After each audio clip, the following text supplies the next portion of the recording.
اعوذ باللہ من الشیطان الرجیم بسم اللہ الرحمن الرحیم الحمد للہ رب العالمین والحمد للہ الذی جعلنا من المتمسکین بولایت امیر المؤمنین علی بن ابی طالب والائمة المعصومین علیہم السلام الصلاة والسلام والتحیۃ والاکرام علی نبیہ وحبیبہ سیدنا و مولانا ابی القاسم محمد وعلی آلہ الطیبین الطاہرین واللعنۃ الدائمۃ علی اعدائہم اجمعین اما بعد فقد قال اللہ الکریم فی الذکر الحکیم یا ایہا الرسول بلغ ما انزل الیک من ربک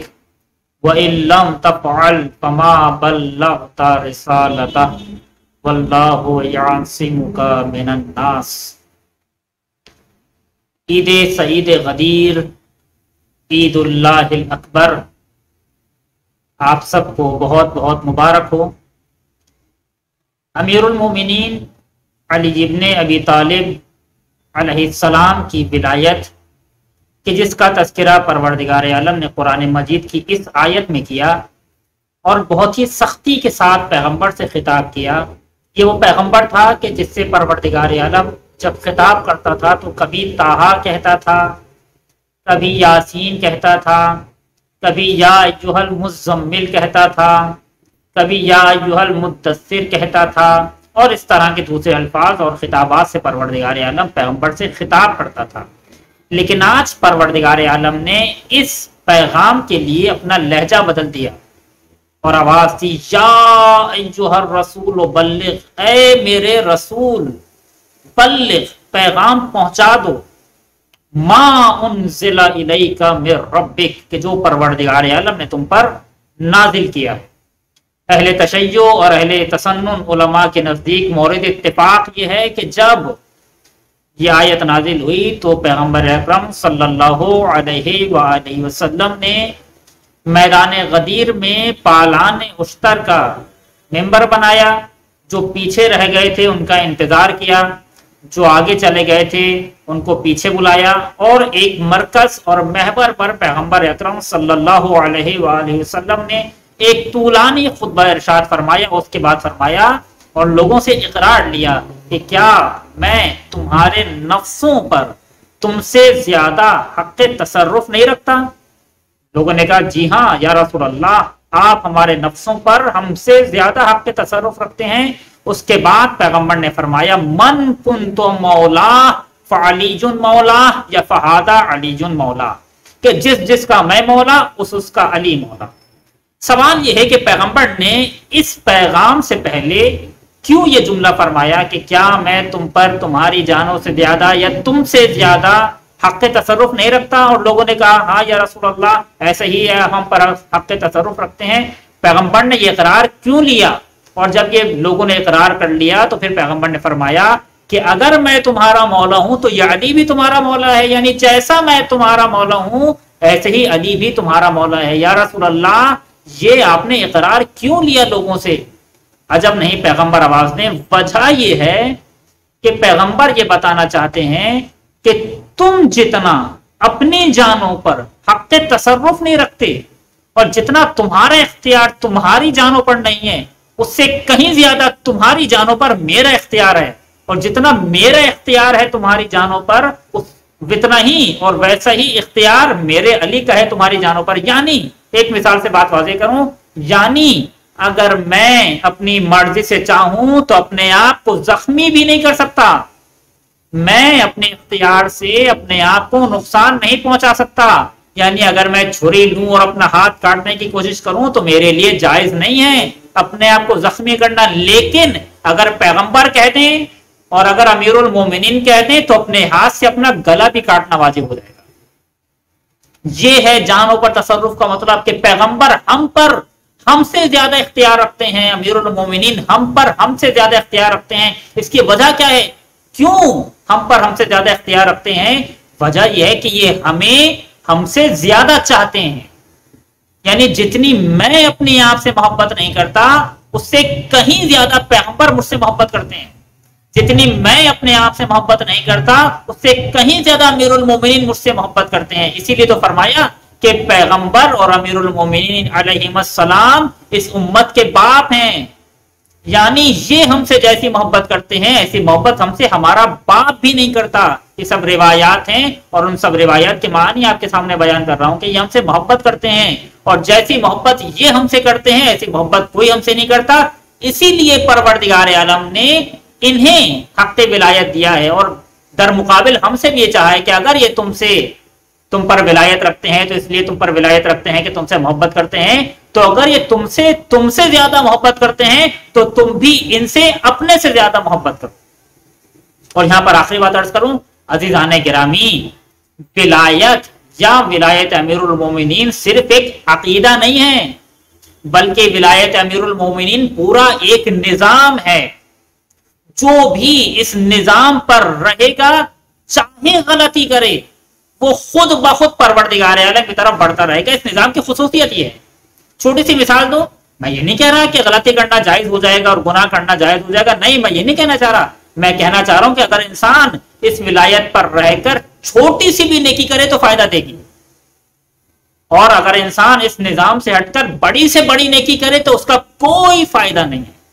میں پھر کہہ رہا ہوں کہ نعوذ باللہ، میں یہ نہیں کہنا چاہ رہا کہ انسان گناہ کرے امیر المومنین کا نام لے کر، نہیں، بالکل یہ نہیں کہنا چاہ رہا. اور پھر یہ ایک الگ موضوع ہے، اس پر کبھی انشاءاللہ بات کریں گے. چھوٹی سی مثال دوں، اگر مجھے مثال کے طور پہ سیدھے ہاتھ کی طرف جانا ہے اور میری منزل یہاں ہے اور میں اس گاڑی میں بیٹھ جاؤں کہ جو الٹے ہاتھ کی طرف جا رہی ہے اور میں ڈرائیور سے کہوں کہ گاڑی تیز چلاؤ، تو جتنا ڈرائیور گاڑی تیز چلائے گا اتنا ہی میں منزل سے دور ہو جاؤں گا، کیونکہ یہ گاڑی تو تیز چلا رہا ہے لیکن نظام پر نہیں ہے، لیکن ہدف کی تحت نہیں ہے اور ہدف کی طرف یہ گامزن نہیں ہے. اسی کے برخلاف اگر میری منزل سیدھے ہاتھ کی طرف ہے اور میں ایسی گاڑی میں بیٹھوں کہ جس کی رفتار بہت ہی ہلکی ہو، بہت ہی کند رفتار ہو، بہت ہی ہلکی رفتار ہو، بہت ہی آہستہ آہستہ وہ گاڑی چلا رہا ہو، پھر بھی میں کچھ حد تک اپنے ہدف سے قریب ہو جاؤں گا. یہی تاثیر ہے امیر المومنین کی ولایت میں کہ اگر ایک انسان امیر المومنین کی ولایت پر رہتے ہوئے ایک نیکی بھی کرے تو وہ بھی اس کو فائدہ دے گی، اور اگر انسان امیر المومنین کے راستے کو چھوڑ کر بڑی سے بڑی بھی نیکی کرے تو کوئی فائدہ نہیں ہے. اور آخری بات کروں، نظام کا مطلب یہ ہے کہ جو نظام ہے کہ جو پروردگار عالم سے چلا آ رہا ہے. میں پیغمبر کو آخری نبی کیوں مان رہا ہوں؟ کیونکہ پروردگار نے کہا ہے. اگر پروردگار نے کہتا تو میں پیغمبر کو آخری نبی نہیں مانتا. میں امیر المومنین کو پہلا امام کیوں مان رہا ہوں؟ کیونکہ آخری نبی نے کہا ہے. اگر آخری نبی باذن اللہ کہ جو ہمیشہ پروردگار عالم کی زبان سے اور پروردگار عالم کے الفاظ ہم سے کہا کرتے تھے اور پروردگار عالم کی مرضی سے کہا کرتے تھے، اگر وہ امیر المومنین کو ہمارا امام نہ بناتے تو ہم کبھی انہیں امام نہ مانتے. اب یہ سیٹ چلی آ رہی ہے کیونکہ پروردگار نے آخری نبی کو آخری نبی بنایا لہذا ہم مانتے ہیں. پروردگار عالم کی ولایت ذاتی ہے، اس کو کسی نے ولایت نہیں دی. اس نے یہ ولایت حضرت محمد مصطفیٰ صلی اللہ علیہ وآلہ وسلم کو دی، اور پھر یہ ولایت امیر المومنین علی ابن ابی طالب تک آئی. اب اگر میں پیغمبر کو مانتا ہوں تو لا محالہ مجھے پیغمبر کی اس بات کو بھی ماننا ہوگا، اور پھر اگر میں امیر المومنین کو مانتا ہوں اور امیر المومنین کی بات نہیں مان رہا، اس کا معنی یہ ہے کہ میں نے کاملاً امیر المومنین کی بات کو تسلیم نہیں کیا اور نہ ہی ان کی ولایت کو تسلیم کیا ہے. جس طرح سے کہ شیطان نے کہا تھا کہ پروردگار، ایسا نہیں ہے کہ شیطان پروردگار کو خدا نہیں مانتا تھا، نہیں، شیطان پروردگار عالم کو خدا مانتا تھا. اس نے خدا کی خدائی کا انکار نہیں کیا تھا بلکہ خدا کی بات کا انکار کیا تھا کہ پروردگار میں تجھے تو مانتا ہوں مگر تیری بات نہیں مانوں گا. اب اگر یہی نظریہ یہاں آ جائے کہ میں امیر المومنین کے سامنے پورا تسلیم ہوں مگر یہ بات امیر المومنین کے نہیں مانوں گا، تو نہیں، یہ بات نہیں ہے. اگر انہوں نے امام حسن کو اپنا جانشین بنایا ہے تو مجھے ماننا ہوگا، اور اگر میں نے امام حسن کو مان لیا ہے تو امام حسین کو ماننا ہوگا. یہاں تک کہ بات آگے تک بڑھتی جائے گی اور یہاں تک کہ بات امام مہدی علیہ السلام تک آئے گی. اب دیکھنا یہ ہے کہ جو ہمارے زمانے کے امام ہیں انہوں نے ہم سے کیا چاہا ہے. اگر میں نے امام زمانہ کو امام زمانہ مانا ہے اور امام مانا ہے اس لیے کہ امام عسکری علیہ السلام کا حکم ہے، اور امام مانا اس لیے کہ امام نقی علیہ السلام کا حکم ہے، امام نقی علیہ السلام کو امام مانا چونکہ امام تقی علیہ السلام کا حکم ہے، کہ پوری سیر چلی آ رہی ہے۔ اب اگر میں امام مہدی کو امام مانتا ہوں تو مجھے لا محالہ امام مہدی کی بات بھی ماننا ہوگی۔ مولا اس زمانے غیبت میں کیا کروں؟ کیا میں در بدر ہو جاؤں؟ کیا میں بے آسرا ہو جاؤں؟ نہیں، ان سارے اہل بیت کرام علیہم السلام نے اور امام مہدی علیہ السلام نے مجھے ایک راستہ دیا ہے کہ اگر تم مجھے مانتے ہو تو میری بات بھی ماننا ہوگی۔ یہ الگ موضوع چلا جائے گا، صرف اپنا نتیجہ کر رہا ہوں اور اس پر دلیل انشاءاللہ بعد میں کبھی عرض کروں گا۔ اگر تم مجھے امام مانتے ہو تو میری بات بھی ماننا ہوگی۔ خبردار میری غیبت میں ایسوں کی طرف رجوع کرنا جو میرا پیغام تمہیں دیں، میری غیبت میں ایسوں کی طرف رجوع کرنا جن کا کردار میرے کردار سے ملتا ہو، میری غیبت میں ایسوں کی طرف رجوع کرنا جن کا علم مجھ سے ملتا ہو، اور کسی اور کی طرف جانے کی کوشش نہ کرنا۔ اور اگر تم چاہو کہ بلا واسطہ مجھ سے اپنے مسائل کا حل دریافت کرو تو دیکھو ایسا نہیں ہوگا۔ میں غیبت میں جا رہا ہوں، اگر میں ایک ایک شخص کی آ کے مشکلات حل کروں گا تو پس پردہ حل کروں گا، اور میں خود سے تمہارے سامنے آ کر تمہاری مشکلات حل نہیں کروں گا، بلکہ مختلف ذرائع اور مختلف وسائل کے ذریعے سے تمہاری مشکلات حل کروں گا۔ وہ وسائل کیا ہیں؟ وہ وسائل میں تمہیں بتا رہا ہوں کہ دیکھو ان افراد کے پاس جانا، وَأَمَّا الْحَوَادِثُ الْوَاقِعَةُ فَارْجِعُوا فِيهَا إِلَى رُوَاةِ حَدِيثِنَا فَإِنَّهُمْ حُجَّتِي عَلَيْكُمْ وَأَنَا حُجَّةُ اللَّهِ۔ امام مہدی علیہ السلام نے فرمایا کہ دیکھو جب بھی نئے نئے واقعات پیش آ جائیں تو تم ان کی طرف رجوع کرنا کہ جو ہماری روایات نقل کر رہے ہوں، یعنی جو ہمارا پیغام دے رہے ہوں، وہ میری طرف سے تم پر حجت ہیں اور میں حجت خدا ہوں ان کے اوپر۔ والسلام علیکم ورحمۃ اللہ وبرکاتہ۔